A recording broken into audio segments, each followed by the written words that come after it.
Hello, students. Our next topic is receptor.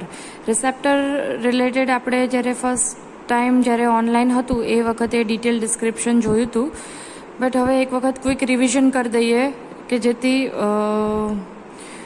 જેટલા જે CNS સ્ટિમ્યુલન્ટ્સ ને બધી જે ડ્રગ્સ આવે છે જેના લીધે વધારે થોડું ડ્રગ્સ રિલેટેડ જોઈએ તો એ થોડું તમને પણ કન્ફ્યુઝન ક્રિએટ કરશે. So it would be better કે આપણે અત્યારે કોઈ એક ટોપિકનું રિવિઝન કરી દઈએ જેના બેઝ પર તમને પણ રિફ્રેશમેન્ટ મળે. મીનવાઇલ તમારે જે ફર્સ્ટ સેમેસ્ટરમાં રિસેપ્ટર રિલેટેડ થિયરીઝ હતી, રિસેપ્ટર રિલેટેડ જે કોન્સેપ્ટ હતા એ બધું પણ આપણે ક્લિયર કરીને એક ટોપિક પણ આપણે રિવાઇઝ કરી શકીએ. સો ક્વિક રિવિઝન કરીએ સ્ટુડન્ટ. તો receptor એટલે શું? First of all what is receptor? તો as we all know that receptor are the macromolecule protein. The receptor are the proteinous macromolecules which are present on the cell wall. The receptors what are the function of receptors? The receptors recognize the chemical signal and respond to endogenous messenger like hormones, neurotransmitters and other growth factors. Receptors, what receptors do? That first it is recognize the site. As we know that it is a in the triangle or round shape, the binding site is recognize that molecule, and the site, the drug, or we can say the drug molecule, it is a bind with the respected site. So this drug bind with this receptor and act in the form of either agonist or antagonist. જે કંઈ બી drug which is bind with the binding site and it gives the specific response either in the form of the agonist or antagonist. The many drugs usually do not bind directly with the enzyme, channel, transporters or structural proteins, but they act through the specific macromolecule. So next is the receptor. Largely determine the quantitative relationship between the dose and concentration of the drugs and pharmacological effect. The receptor mediated the action both the pharmacologist, agonist and antagonist. As we know that any drug which is bind with the specific binding site, it gives the specific action either in the agonist form or antagonist form. And agonist it means that is activate the receptor to signal as a direct result of the binding site, and the antagonist the opposite effect related to agonistic effect. Antagonist bind to the receptors but do not activate the generation of the signal. As the diagram shows that this is the substrate and this is the enzyme. The complex formation, the enzyme substrate complex ES, the formation, and this is the binding site of that drug. So here see the substrate plus enzyme, this is the binding site, and this is the Lock-and-Key model. The perfect shape, it is completely fit in this enzyme. So this entire structure is enzyme substrate complex, and and this structure gives the specific response either agonistic or antagonist. This is the just basic related to receptor binding. So now the classification of the receptors. The first one is the G protein coupled receptors, GPCRS. Second is the ligand gated receptor, the ionotropic receptor. This is the just example: adrenoreceptors, GABA A receptors, sodium, potassium, and chlorine channels. These are also included in this ligand gated receptors. The enzyme linked receptors, kinase link is the another name. The example insulin receptor, and the fourth one is the nuclear receptor. The gene transcription example is the thyroid receptor. Now this is the detailed structure of G protein coupled receptor, GPCRS. This is the largest family of the cell membrane receptor which are linked to the effector. Effector, it means enzyme and channel through one or more binding site. The G protein, the kind of GTP binding protein with the subunit of the alpha, beta and the gamma. First of all, students, the keywords of the G protein coupled receptor. First, see, first આપણે diagram જોઈએ student. GDP it means guanosine diphosphate, and GTP it means the guanosine triphosphate. હવે G protein coupled receptor ની diagrammatic figure જોઈએ તો જે this is the alpha helical membrane. As we know that the extracellular part and this is the intracellular part. તો હવે alpha helical membranes, the GPAT most important question છે કે in the G protein coupled receptor 7 alpha helical membrane is present. 7 alpha helical. So this is the 1, 2, 3, 4, 5, 6 and this one is the 7. હવે આ જે 7 alpha helical membrane જે develop થઈ છે receptorsમાં, so the first one is the receptor binding site and these are the extracellular loop. બંનેનું attachment જે છે એ loop consider કરીશું. So the first is the extracellular loop 1, 2, 3 and the intracellular 1, 2, 3. એટલે કે કોઈ બી ડ્રગ જ્યારે અહીંથી બાઇન્ડિંગ સાઇટ પર આવે છે ત્યારે zigzag મોશનમાં એનું જે વેવિંગ થાય છે, જે એક ફેઝમાંથી બીજા ફેઝમાં જાય છે, એ 7 મેમ્બ્રેન ક્રોસ કરીને દેન એ રિસ્પોન્સ શો કરે છે. બરાબર. તો જ્યારે બાઇન્ડિંગ કોઈ બી ડ્રગ જ્યારે બાઇન્ડ થાય છે ત્યારે ફર્સ્ટ હેલિકલ આલ્ફા હેલિકલમાંથી પાસ થઈને સેકન્ડ આલ્ફા હેલિકલમાં, then third, then fourth, fifth, sixth and ultimately 7 પર આવીને એ રિસ્પોન્સ શો કરે છે. હવે most of the adrenergic drugs હોય છે એ G protein coupled receptor, એટલે કે this is the largest family of the cell membrane.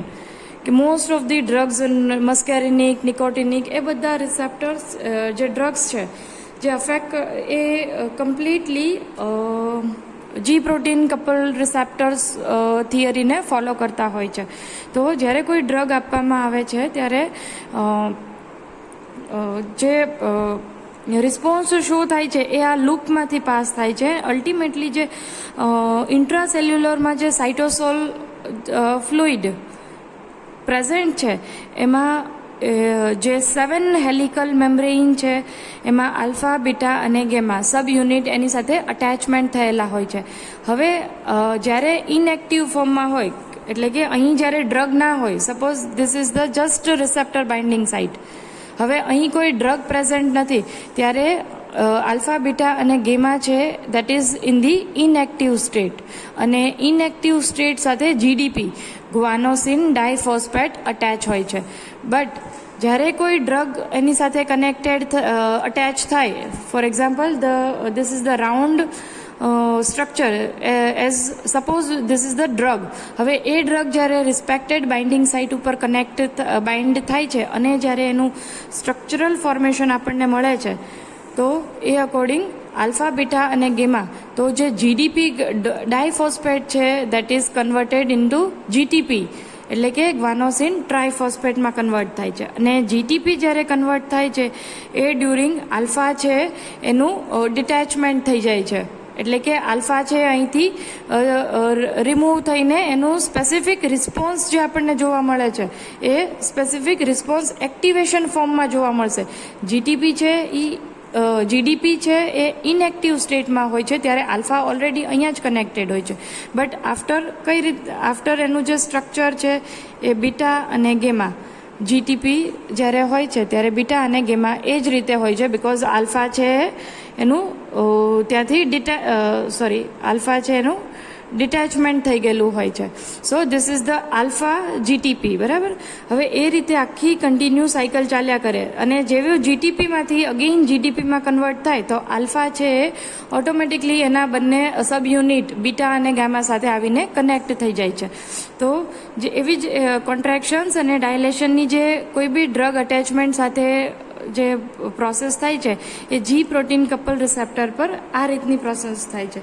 So the structure characteristic, the 7 times crossing the plasma membrane, the G protein as a transducer to convey the signal to their effective proteins. એટલે કે જે આ જે effect 7 plasma મેમ્બ્રેનમાંથી pass થઈને ultimately એ પોતાનો response અથવા તો પોતાનો મેસેજ છે કન્વે કરે છે. G protein regulated the effector include the enzyme such as adenyl cyclase and phospholipase C and the plasma membrane ion channels. એટલે કે જે આલ્ફા યુનિટ જે છે એને એડિનાઇલ સાઇક્લેઝ યુનિટ જેના through second messenger pathway system generate થાય છે જે મેટાબોટ્રોપિક સિસ્ટમમાં આપણે જોયું હતું અને એ second messenger cyclic AMP adenyl cyclase એ સિસ્ટમ જનરેટ થઈને જે તે ટાર્ગેટ શો કરે છે. એટલે કે જી પ્રોટીન કપલ રિસેપ્ટર્સ છે એ જનરલી ડાયરેક્ટ ટાર્ગેટેડ નથી હોતા. મોસ્ટલી જે ડ્રગ્સ હોય છે 60% જે ડ્રગ્સ હોય છે એ 60% ડ્રગ્સ છે એ સાયક્લિક એએમપી અથવા તો બીટા ઓર ગેમા સબ યુનિટ્સને ફોલો કરીને સેકન્ડ મેસેન્જર સિસ્ટમ ડેવલપ કરીને અલ્ટિમેટલી જે તે ડ્રગનો એ રિસ્પોન્સ શો કરતા હોય છે. અને આ જે રિસ્પોન્સ હોય છે એ પણ મિલી સેકન્ડ્સમાં, એટલે કે રિસ્પોન્સ રેપિડ રિસ્પોન્સ જનરેટ થતો હોય છે. Then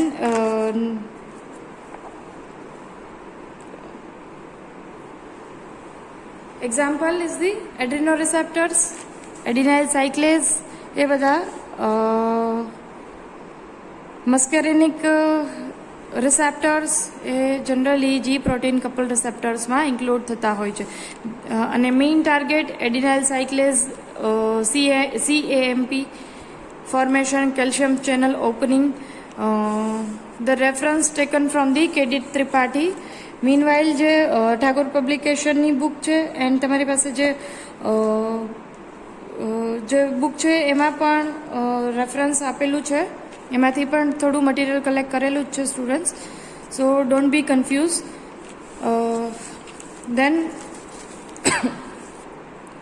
ligand gated receptor. The second is the ligand gated receptor. હવે લાઇગેન્ડ ગેટેડમાં ligand it means the signal molecule, કે એવા મોલેક્યુલ કે જે લાઈક ગેટેડ ઇટ મીન્સ કે like we can consider a door, એટલે એવા સિગ્નલ મોલેક્યુલ કે જે ડોર ઓપન કરે છે. હવે ligand gated always collection of the different ions, chlorine, calcium, potassium and sodium. હવે આ તો આપણે રીપોલરાઇઝેશન અને ડીપોલરાઇઝેશનના સ્ટેટ જે જોયા છે એમાં આપણને એટલો આઈડિયા છે કે પોટેશિયમ છે એક્સ્ટ્રાસેલ્યુલરી અને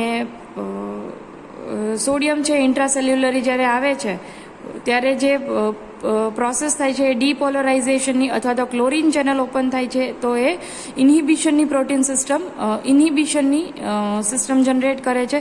તો સિગ્નલ લિગાન્ડ ગેટેડ રિસેપ્ટર્સ છે એ જનરલી ટ્રાન્સ મેમ્બ્રેઇન પ્રોટીન્સ કહેવાય છે બિકોઝ એ ઇન્ટ્રાસેલ્યુલરી પણ પ્રેઝન્ટ નથી અને એક્સ્ટ્રા સેલ્યુલરી પણ પ્રેઝન્ટ નથી. ઇન બિટવીન જે સ્પેસ છે ત્યાં આ પ્રોસેસ થાય છે. એટલે કે આપણે જે હાઇપરપોલરાઇઝેશન ને ડિપોલરાઇઝેશનનું સ્ટેટ જોયું,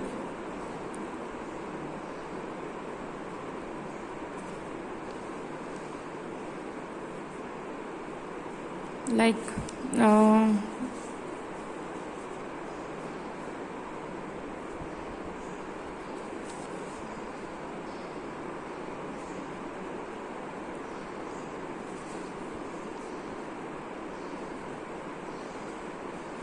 સી આ ટાઈપનું આપણે જે ફિગરેટિવ ઇન્ફોર્મેશન જોઈ હતી કે સોડિયમ છે ઇન્ટ્રાસેલ્યુલરી પ્રેઝન્ટ થાય છે અને પોટેશિયમ છે એ આઉટસાઇડ ધી સેલ રિલીઝ થાય છે, અને જે મિકેનિઝમ જનરેટ થાય છે, જે વેસલ્સમાંથી સોડિયમ છે ઇન્ક્લુડ થાય છે, તો એને ligand gated receptors કહી શકીએ આપણે. The ligand gated receptor considered as a ionotropic receptor. These are the membrane receptor directly coupled to the ion channels on which neurotransmitter act. This is the fast synaptic transmission, એટલે કે very rapid એનું response મળે છે. For example, nicotinic acetylcholine receptor, glutamate receptors of the NMDA and the GABA A receptor. પછી એ response ભલે ઇનિબિશન હોય કે એક્ટિવેશનનો હોય, બટ જે તે ચેનલ છે એને ઓપન કરે છે. That is the ligand gated ion channel. એટલે કે જ્યારે લાસ્ટ ટાઈમ આપણે જોયું હતું કે જ્યારે નિકોટિન છે, નિકોટિનની મિકેનિઝમ એક્શન જોઈ હતી કે CNS સ્ટિમ્યુલન્ટ ડ્રગમાં કે નિકોટિન છે એ જ્યારે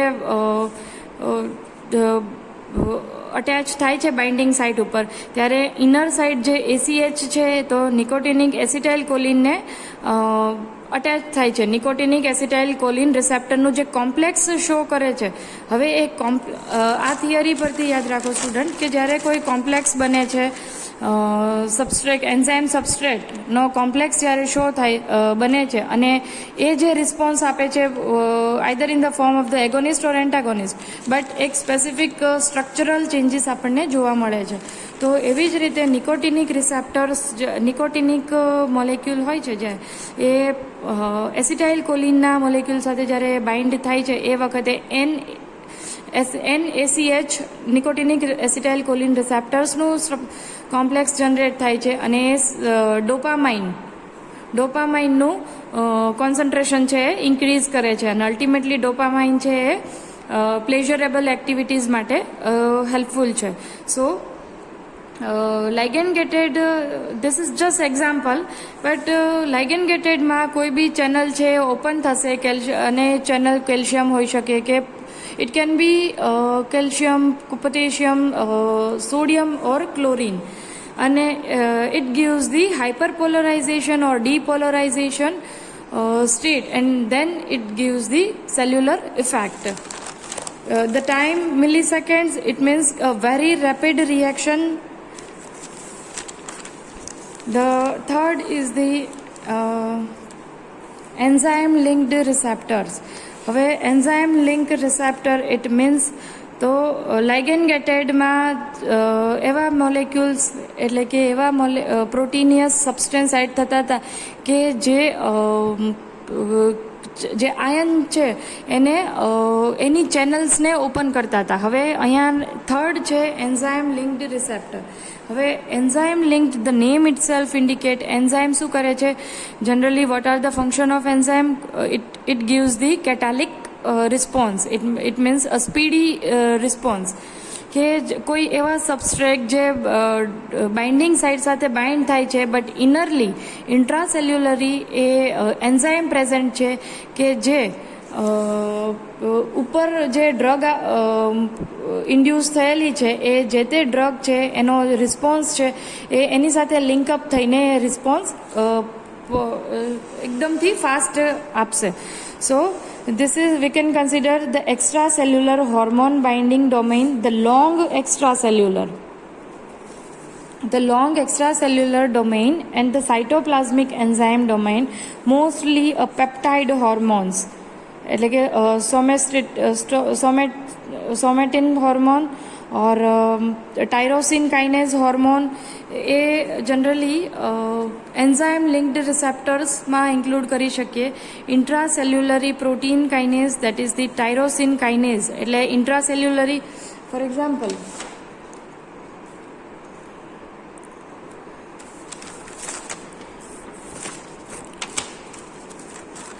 like enzyme linked receptor like this is the extracellular and this part is the intracellular. હવે જ્યારે બે રિસેપ્ટર બાઇન્ડિંગ સાઇટ પ્રેઝન્ટ હશે, hormone binding site, generally hormone binding site એટલે કે પેપ્ટાઇડ હોર્મોન અહીં અટેચ થશે અને જે તે રિસ્પોન્સ શો કરશે, બરાબર. તો ઇન્ટ્રાસેલ્યુલરી સાઇટોસોલમાં catalytic domain generally RTK tyrosine kinase receptor टायरोकाइनेज એ કેટાલાઇટિક આયન તરીકે વર્ક કરે છે. એ that is already present in the intracellularly. હવે જ્યારે પેપ્ટાઇડ હોર્મોન અહીંયા બાઇન્ડ થાય છે, સો પેપ્ટાઇડ હોર્મોન જ્યારે બાઇન્ડ થશે ત્યારે જે લાઈક ઇન્ટ્રાસેલ્યુલરી જે ટાયરોસિન કાઇનેઝ ડ્રગ જે છે, ટાયરોસિન કાઇનેઝ જે એન્ઝાઇમ જે છે એ આ ડ્રગને ફાસ્ટલી ઇફેક્ટ શો કરાવશે, એટલે કે ઓટોફોસ્ફોરાઇલેશન કરાવશે. સિંગલ મોલેક્યુલમાંથી એનું ડાયમરાઇઝેશન થશે અને ઓટોફોસ્ફોરાઇલેશન ઓફ ધી ડોમેઇન એ રિએક્શન ડેવલપ થશે. અલ્ટિમેટલી જ્યારે ફાસ્ટ રિએક્શન ડેવલપ થશે તો ડાયમરાઇઝેશન એટલે કે ઓટોફોસ્ફોરાઇલેશન પ્રોસેસ જનરેટ થઈને જે તે આ જે સેપરેટ હતું એ અહીં આવીને બાઇન્ડ થઈ જશે. ક્યારે? તો જ્યારે બાઇન્ડિંગ પેપ્ટાઇડ હોર્મોન છે બાઇન્ડ થશે ત્યારે. એ બી એક્ટિવ સ્ટેજમાં, આ ઇનએક્ટિવ સ્ટેજમાં હતું. અને જ્યારે આ બાઇન્ડ થશે ત્યારે ફર્ધર ફોસ્ફોરાઇલેશનની પ્રોસેસ થશે and it gives the specific reaction. એટલે કે અગેઇન આપણે જોઈએ તો એન્ઝાઇમ લિંક્ડ રિસેપ્ટર્સ એટલે like hormone binding site. Students આ બંનેને અટેચ કરતા જાઓ. These are the key words related to enzyme linked receptor. અને આના બેઝ ઉપર સેન્ટેન્સ ફોર્મેશન કરી અને આ ડાયાગ્રામ પણ એક્ઝામમાં ડ્રો કરી શકો છો અને ડિટેલ નોટ પૂછાય તો આ રીતે લખી શકો છો, બરાબર. તો first hormone binding site, it gives the structural changes, then activation of the tyrosine kinase, it gives the autophosphorylation of tyrosine kinase. Tyrosine કાઇનેઝનું ઓટોફોસ્ફોરાઇલેશન એટલે કે સિંગલ મોલેક્યુલમાંથી જ્યારે ડાયમરાઇઝેશનની પ્રોસેસ થશે, ફોસ્ફેટ મોલેક્યુલ્સ છે એડિશન થશે, એ વખતે શું થશે? Increase the affinity for the binding substance. હવે સિંગલ મોલેક્યુલ ઓબ્વિયસ છે, સિંગલ મોલેક્યુલ કરતાં dimerization it has a more power, more affinity, more concentration. સો આ બંનેનું અટેચમેન્ટ જે થયું છે ઇટ ગિવ્સ ધી ફોસ્ફોરાઇલેશન પ્રોસેસ અને ફોસ્ફોરાઇલેશન પ્રોસેસ થઈને it shows the specific reaction or specific action of the respected drug. હવે જે રિસ્પોન્સ મળે છે એ મેટાબોલિક બી હોઈ શકે ઓર સેલ ગ્રોથ પણ હોઈ શકે છે. કરંટ એક્ઝામ્પલ સપોઝ આપણે લઈએ તો એન્ટી કેન્સર મેડિસિન જે હોય, જનરલી એન્ટી કેન્સર મેડિસિન્સ નું કેન્સરમાં શું હોય છે? Over cell growth, excessive cell growth. હવે સેલ ગ્રોથ શેના લીધે થાય છે? કે જે કોઈ બી હોર્મોનલ ચેન્જીસ, સ્ટ્રક્ચરલ ચેન્જીસ બોડીમાં થાય છે અને એના લીધે અલ્ટિમેટલી આ આખું જ સિસ્ટમ ફોલો થઈને સેલ ગ્રોથ થાય છે. તો એન્ટી કેન્સર મેડિસિન છે જનરલી RTK એટલે કે રિસેપ્ટર ટાયરોકાઇનેઝ ઇન્હિબિટર. એનો એન્ટી કેન્સર મેડિસિનનો મેઇન ટાર્ગેટ છે RTKI છે કે જે રિસેપ્ટર ટાયરોકાઇનેઝ ઇન્હિબિટર્સ છે કે જે અહીંથી જ પ્રોસેસને ઇનિબિશન કરી દે છે, એટલે કે ઓટોફોસ્ફોરાઇલેશનની પ્રોસેસ જ પ્રિવેન્ટ કરે છે અને જેના બેઝ પર specific cell growth or cell growth stop કરી શકાય છે. So this is all about the tyrosine kinase receptor theory.